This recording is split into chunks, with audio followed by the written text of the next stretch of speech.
2025년의 마지막 날입니다. 뉴욕 증시는 다사다난한 한 해를 보냈는데요. 마지막 거래일을 하루 앞두고 한산한 모습입니다. 시장에 뚜렷한 재료가 없고 산타랠리에 대한 기대도 줄면서 사흘 연속 약세 보인 건데요. 마감 상황 보면 다우 0.2%, 나스닥 0.24%, S&P 500 0.14% 빠졌습니다. 시총 상위 종목들 보면 대체로 큰 움직임을 보이지는 않았습니다. 엔비디아 소폭 빠졌고요. 애플도 연말 연초 소비가 둔화될 거란 우려에 약세 보였습니다. 나머지 종목들도 보시면 큰 행보를 보이진 않은 채 보합권 마감했습니다. 시총 6위부터도 보면 메타의 상승이 돋보였는데요. AI 에이전트 기업 마누스를 인수했다는 소식이 들려오면서 1% 넘게 상승했습니다. 이 부분 종목 리포트에서 자세히 짚어드리겠습니다. 테슬라는 또 악재가 나오면서 1% 넘게 빠졌는데요. 자동차 판매 전망을 공개했는데 부진한 인도량이 나오며 주가를 끌어내렸습니다.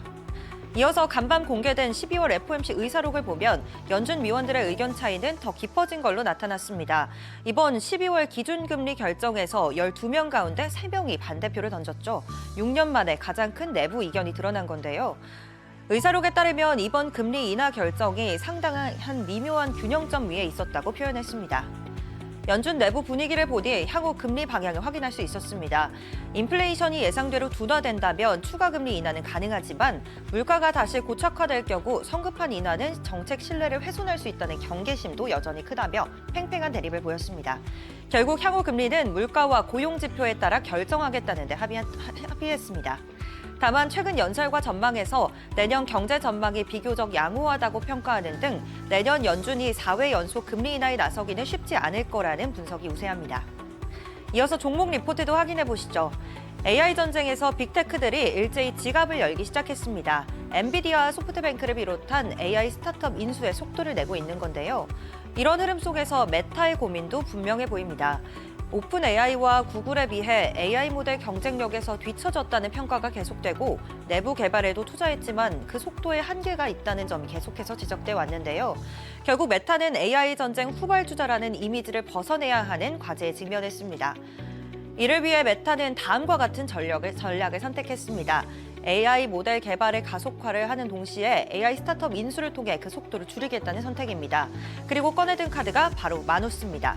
마누스는 기존 챗봇 중심의 AI와는 달리 사람 대신 스스로 계획을 세우고 또 업무를 수행하는 AI 에이전트 모델로 주목받았습니다. 한때는 제2의 딥시크라고도 불리며 중국의 혁신 기업으로 평가받았지만 미중 AI 패권 경쟁에 어려움을 겪으면서 올해 7월 본사를 중국에서 싱가포르로 옮겼습니다.